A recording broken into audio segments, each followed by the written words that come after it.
ईश्वर, हमारे पुत्र की रक्षा करो प्रभु, हमारे पुत्र की रक्षा करो। अरे अरे देख क्या रहे हो, चलो ना। हाँ हाँ चलो।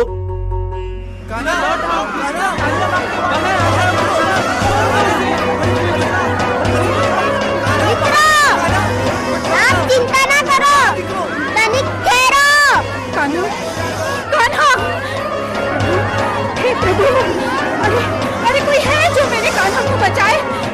बलराम, बलराम पुत्र, कान्हा की सहायता करो, जाओ जाओ, उसे बचाओ, उसे बचाओ, उसे बचाओ। माते धीरज धरे, कान्हा को कुछ नहीं होगा। क्यों गया तू उस कुंड में? हाँ, क्यों गया तू वहाँ?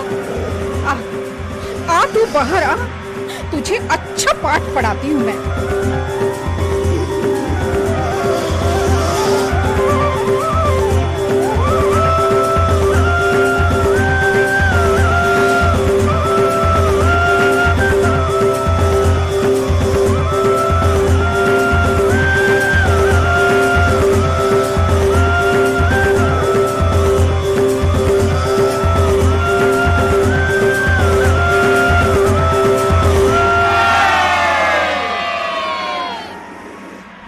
प्रभु, हमारा प्रणाम स्वीकार करें।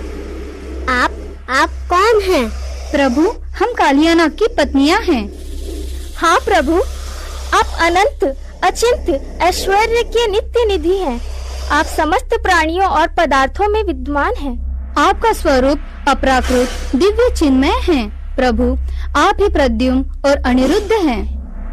प्रत्येक जीव आपकी ही संतान है, हम भी आपकी ही संतान हैं। क्षमा करो, हम पर दया करो, नागराज को मुक्त कर दो। हे प्रभु, मुक्त कर दो कालिया को, अन्यथा हम आपके चरणों पर अपने प्राण त्याग देंगे। ठीक है, हे नागराज, आप शीघ्र अतिशीघ्र अपनी पत्नियां एवं पुत्रों को लेकर यमुना नदी छोड़ समुद्र की ओर लौट जाइए।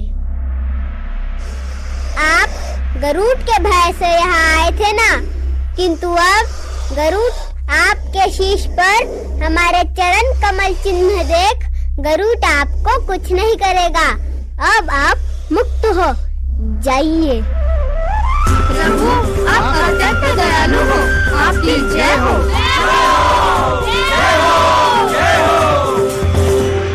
सच सच देव, कितना आनंद आ रहा है नन्हे कन्हैया की बाल लीलाओं को देखने का। देव, अखंड ब्रह्मांड में केवल नन्हे कन्हैया महाराज इकलौते ऐसे हैं जो अपनी बाल लीलाओं हेतु अत्यंत प्रसिद्ध हैं। देव, क्या ये सच है कि बालक श्री कृष्ण ने देव इंद्र का अपमान किया था, जिसके कारण सारे वृंदावन वासियों को घोर संकट का सामना करना पड़ा? नहीं देवी, नहीं।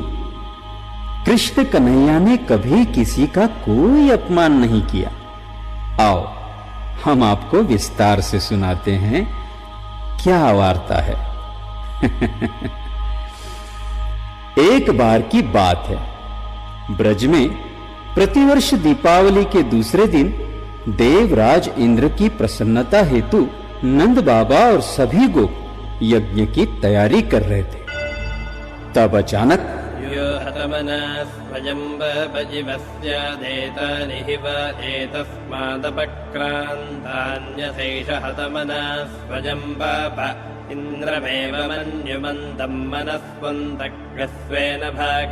ठहरिए, आप लोग ये क्या कर रहे हैं? कन्हैया, पुत्र, हम मेघों के स्वामी मेघपति भगवान इंद्र को प्रसन्न करने हेतु महायज्ञ की तैयारी कर रहे हैं।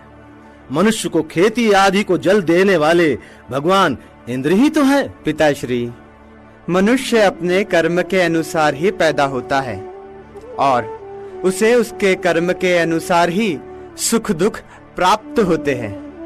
इसके लिए हमें इंद्र के आराधना की कोई आवश्यकता नहीं। पुत्र, इस तरह आप भगवान इंद्र का अपमान नहीं कर सकते। पिताश्री, हम किसी का अपमान नहीं कर रहे हैं। हम सदा से ही गौपालन करते आए हैं। हमारे पास न तो कोई राज्य है और ना ही कोई नगर हमारे अधीन है। हम तो सदा से ही वनवासी रहे हैं। वन और पर्वत ही हमारे आश्रय स्थल है। इसीलिए हमें गिरिराज गोवर्धन की आराधना करनी चाहिए, न कि इंद्र की। किंतु पुत्र, हमने मेघपति इंद्र के यज्ञ हेतु ये भव्य आयोजन जो किया है, उसका क्या?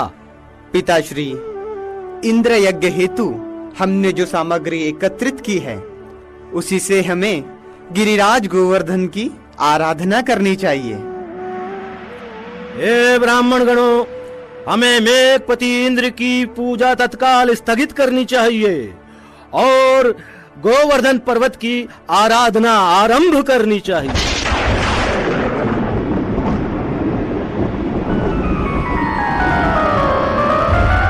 एक अज्ञान मूर्ख बालक का इतना दुस्साहस हमारी पूजा अर्चना नकार गिरिराज गोवर्धन की पूजा करवा रहा है।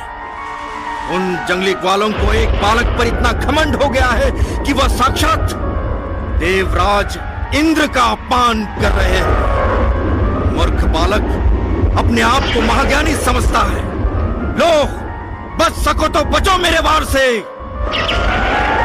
हे प्रलयकारी मेघों, शीघ्र जाओ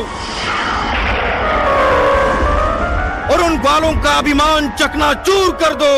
कर्ण कर्कश बिजलियां चमकाओ। मूसलाधार वर्षा से सारे ब्रज को पीड़ित कर डालो। भयंकर आंधी के साथ ओले बरसाओ। उनके पशुओं का संहार करो। ब्रज का कोना कोना जलमग्न कर दो। पशु और ग्वाल बालों को जल और ठंड से मरने पर विवश कर दो।